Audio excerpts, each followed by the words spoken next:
श्री राधे राधे दोस्तों। जय श्री कुंज बिहारी, जय श्री हरिदास, हरे कृष्ण। शुरुआत अगर भगवान के नाम से हो तो जीवन अच्छी ही हो जाती है, क्योंकि भगवान सब कुछ संभल लेता है। हम सब सोचते हैं कौन है ये भगवान। दोस्तों, भगवान तो है स्वयं श्री कृष्ण, जो हमारी सबके मन मंदिर में बसा हुआ है। वही हमारी भगवान है, हमारे इष्ट है। कौन है ये कृष्ण? वो मुरली वाला, वो बांसुरी वाला जो हम सब जानते हैं, वो बांके बिहारी, वो राधा रमन लाल, वही तो है भगवान श्री कृष्ण। कृष्ण वो नहीं है जिसे तुम जानना चाहते हो। कृष्ण तो वो है जो हम सबको जानते हैं। तुम्हें भी जानते हैं, हमें भी जानते हैं, हम सबको जानते हैं। हम सब जानते हैं कि वृंदावन है भगवान श्री कृष्ण की मन, और वृंदावन में ही भगवान श्री कृष्ण अपने अनगिनत सखाओं के साथ, माँ यशोदा नंद बाबा के साथ, प्रिय श्री राधा रानी के साथ अभी भी विराजमान हैं और भविष्य में भी रहेंगे। ये वृंदावन कोई साधारण जगह नहीं है। ये वृंदावन का सृष्टि तो स्वयं भगवान ने की है। वृंदावन ब्रह्मा की सृष्टि नहीं है। कृष्ण कौन है ये जानने से पहले हमें ये जानना होगा कि हम कृष्ण को क्यों जानना चाहते हैं। तो आप सभी लोग एक बात जान लीजिए कि हम भगवान श्री कृष्ण को जान के कुछ नहीं समझ पाएंगे। कृष्ण को जानना नहीं चाहिए, कृष्ण को मानना है। भगवान श्री कृष्ण को तो आज तक कोई भी नहीं जान पाया। दोस्तों, इन तीनों लोकों में अगर किसी ने भी उनको देखा है तो सिर्फ और सिर्फ अर्जुन ही है, जो इस परम ब्रह्म परमात्मा का रूप दर्शन किए हैं। भगवान ने गीता में कहा है, हे अर्जुन, जो तुम देख रहे हो वो लाखों सालों से तपस्या करके भी कोई देवी देवताओं ने भी नहीं देखा है। और जब अर्जुन ने भगवान श्री कृष्ण को देखा तो यही कहा था कि हे प्रभु, मुझे क्षमा करना। मैं तो बचपन से पता नहीं क्या क्या नाम से आपको संबोधित करता रहा। मुझे तो ये भी नहीं ज्ञात था कि आप सर्वेश्वर हैं, आप परमात्मा हैं, आप परम ब्रह्म हैं, आप ही सब कुछ है। आप ही इस ब्रह्मांड का मालिक है, इन तीनों लोकों का मालिक है। अर्जुन ने भी भगवान श्री कृष्ण को नहीं जान पाए थे। अर्जुन ने कहा कि हे भगवान, मैं आपके बारे में कितना ही जानूं वो कम पड़ जाएगा, क्योंकि कृष्ण तो अनंत हैं। कितना जान सकेंगे हम? जो लोग कृष्ण की खोज में हैं, कृष्ण को खोज रहे हैं, वो भी अनभिज्ञ हैं, क्योंकि श्री कृष्ण तो सदैव हमारे पास ही रहते हैं। वो सदैव हमारे साथ ही रहते हैं, क्योंकि हम सब उनके बेहद प्रिय हैं, बहुत प्रेम करते हैं हम सबसे। भगवान श्री कृष्ण ने ये भी कहा है कि हम सदैव सबके साथ हूँ, सदैव सबके मन में हूँ। क्या है इस वृंदावन? ये जो पूरी सृष्टि है, पूरा प्रकृति है, पूरा ब्रह्मांड है, वो तो हमारे भगवान श्री कृष्ण का शरीर है। और वृंदावन जो है वो उनका मन है। वृंदावन तो भगवान की प्राण है, और उसी प्राण रूपी मंदिर में बैठा है श्यामाजू, श्री राधा रानी। वृंदावन तो वो जगह है जहाँ वो जाकर संपूर्ण होते। वृंदावन वो जगह है जहाँ भगवान श्री कृष्ण अपने आप से मिलते हैं। कृष्ण स्वयं से मिलते हैं, कृष्ण खुद से मिलते हैं वृंदावन में। कृष्ण का अंश है राधा, श्री राधा, उनसे मिलते हैं। उनकी आह्लादिनी शक्ति है श्री राधा, उनसे मिलते हैं वृंदावन में। जब भगवान श्री कृष्ण श्री राधा रानी से मिलते हैं तभी वो संपूर्ण होते हैं। सिर्फ और सिर्फ वृंदावन ही वो पवित्र जगह है जहाँ पर हमारा श्री कृष्ण और श्री राधा रानी एक साथ रहते हैं। और वृंदावन की हर कोने में, हर कण कण में सिर्फ राधा कृष्ण ही बसा है और उनका प्रेम ही बसा है।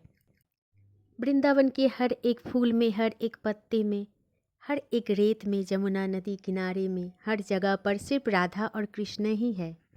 इसीलिए दोस्तों, जब भी आप वृंदावन जाए तो आप ये सोचिएगा कि आप अभी कृष्ण के दिल में हैं, कृष्ण के मन में हैं। और कभी सोचा है कि भगवान श्री कृष्ण के मन में जाना कोई आसान बात नहीं है। वहाँ तक पहुँचने के लिए सिर्फ और सिर्फ भगवान की कृपा ही होती है और हमारा सौभाग्य की बात होती है।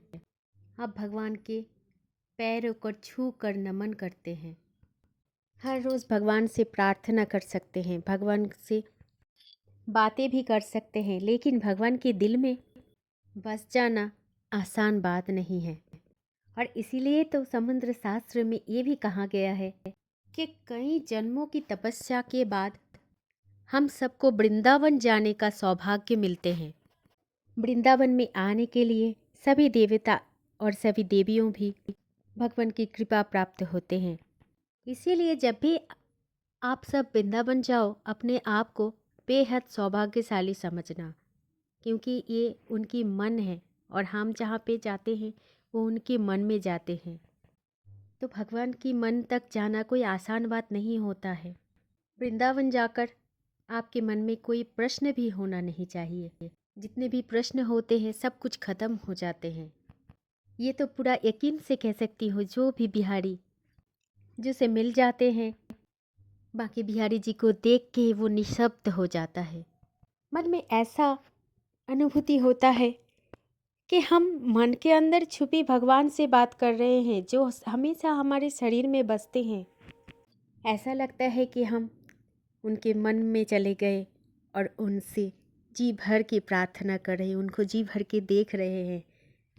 मुख से बोलने के लिए कुछ भी शब्द नहीं निकलते, बस मन ही मन हम सब कुछ बोल देते हैं। दोस्तों, वृंदावन जाने से पहले हम घर से बहुत कुछ सोच कर गए थे कि जब बिहारी जी से मिलेंगे तो ये ऐसा कुछ बोलेंगे, वैसा कुछ बोलेंगे। सच मानो तो सब कुछ भूल जाते हैं उनको देख के।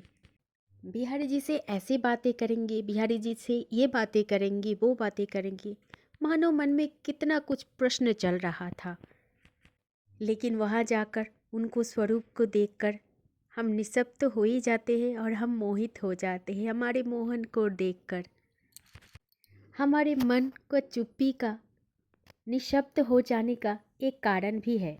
वो कारण है ये कि उस समय हम भगवान के मन में ही होते हैं।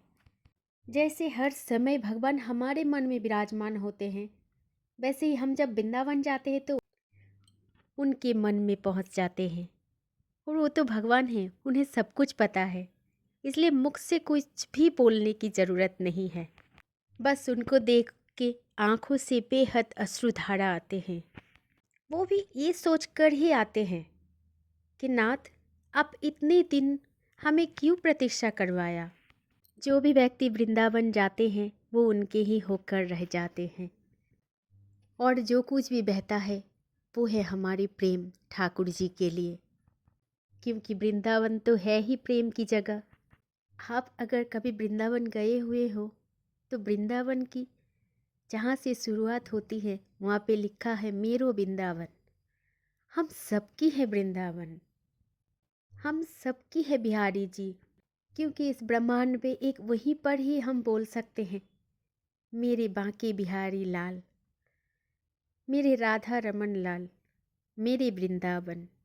बस एक वृंदावन ही ऐसी जगह है जहाँ पे हम भगवान को मेरो कहकर बुला सकते हैं कि मेरो कृष्ण कन्हैया, और ये भी बोलते हैं उतना ही प्रेम से, अंतर आत्मा से।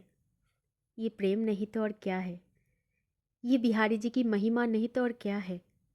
इसीलिए जब भी वृंदावन जाओ बस उनके ही होकर रह जाओ, यही तो स्वाभाविक है। वृंदावन की भूमि में बस प्रेम बरसता है, प्यार बरसता है। इस पूरी ब्रह्मांड में आपको चाहे सब कुछ मिल जाए, लेकिन अगर आपके पास अगर प्रेम नहीं हो तो कुछ भी नहीं है। और वही प्रेम है जो वृंदावन में मिलता है। जीवन में कुछ भी पाने को प्रेम नहीं कहते। जब आप कृष्ण के पालोगे, कृष्ण के हो जाओगे, कृष्ण आपको स्वीकार कर लेंगे, तब होगा आपको असली प्रेम। जिसको भी भगवान श्री कृष्ण ने अपना लिया, अपना मान लिया, उसके जीवन में और कुछ नहीं चाहिए, बस भगवान ही चाहिए होते हैं। और कृष्ण में ही दुनिया की सारी सुख, सारी शांति है। दुनिया के किसी भी चीज़ में आपको उतना सुख शांति नहीं मिलते हैं जितना एक बार राधा कृष्ण नाम को बोलने से आपको सुखी में हो जाते हो, आपके मन को शांति मिल जाते हैं। और दोस्तों, कहते हैं ना कि सच्चा प्रेम सिर्फ एक जन से ही होते हैं। वो तो है हमारे श्री कृष्ण, जिनसे हम सच्चे प्रेम करते हैं, हमारा श्री राधा रानी जिनसे हम सच्चे प्रेम करते हैं। वही तो सब कुछ है। वो हमारा कभी साथ नहीं छोड़ते हैं, सदैव हमारे साथ ही रहते हैं। अब जब भी आप उनको मन से पुकारोगे, देखना ऐसा महसूस होगा कि आपके पास ही बैठा हुआ मुस्कुरा रहे हैं और वेणु बजा रहे हैं। बस अपनी अंतरात्मा को जगाओ। सब मोह माया है दुनिया में, सिर्फ एक ही है जिनसे मोह माया नहीं है, जिनसे सिर्फ और सिर्फ प्रेम है, वो है भगवान श्री कृष्ण। अगर जीवन में हारे हुए हैं तो भी उनका नाम लेके ऐसा लगता है कि हम जीत गए हैं। उनके नाम में ऐसा है कि हमारे जीवन को सब कुछ प्राप्ति हो जाता है। और क्या चाहिए? इसीलिए प्रेम से हमेशा बोलते रहिए, जय जय श्री राधे राधे, हरे कृष्ण, जय जय श्री कुंज बिहारी, जय जय श्री हरिदास, श्री राधे राधे।